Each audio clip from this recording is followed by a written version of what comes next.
नमस्ते, प्रणाम। अंगू सिंह और कलश यात्रा के शुभारंभ हो चुकल बा। देखिए घोड़ा एकदम भीड़ लगा लाइन से। पूरा कलश यात्रा की तैयारी बहरनाथपुर के राधे कृष्ण के मंदिर से आगे जो वो लोग दिखावा तनी हम। पूरा कलश यात्रा के तैयारी हो चुकल बा। राधे कृष्ण मंदिर से कलश यात्रा निकल चुकल बा, झाझरा पा चुकल बावे।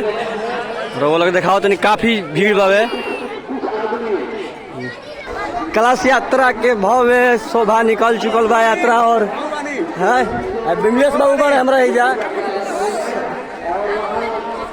आइए कि मोदी बाबू बड़े यो कलश यात्रा में भाग लेले बड़े।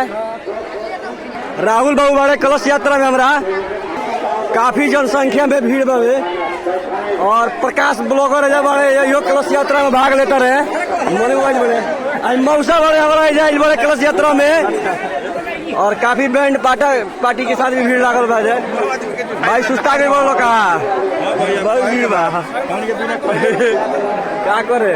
देखिए कितना जनसंख्या में भीड़ लागल बा कलश यात्रा के। हाँ बाबू बाबा प्रियंशी बड़ है। राधे राधे। काफी भीड़ बावे।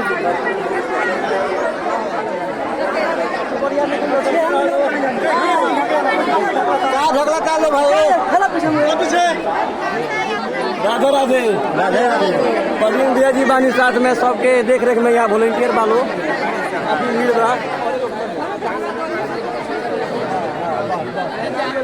आई परवीन भैया जी से पूछा जाए कुछ कलश यात्रा के बारे में। परवीन भैया जी कुछ क्या था कलश यात्रा के बारे में आज के दिन में? मैंने आज का दिन तो बहुत बढ़िया दिन बा। हाँ। भीड़ देख के तमाम माता बहन लोग भीड़ देख के उत्सुक दिल भइल बा जनों के जवाब नहीं के एकरे के हमनी के बयान नहीं कर सकत। माने पूरा क्षेत्र के जितना सनातनी लोग बा तमाम माता बहन इतना बढ़ चढ़ के में हिस्सा ले बा कि हमनी के हृदय पूरा फूल की तरह फुलाइल बा, पूरा गदगद बा। देखिए मन के देख हमनियों के पूरा में लागल बानी सब कि जग सफल होके चल भरे का। देखिए परवीन भैया जैसे बोल रही है काफी जल सलाह भीड़ लागल बा। देखिए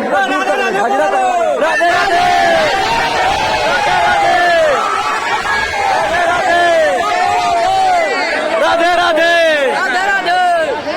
बाबा भी बानी हमारे साथ में काफी भीड़ है। हार जाओ राधे राधे कहो।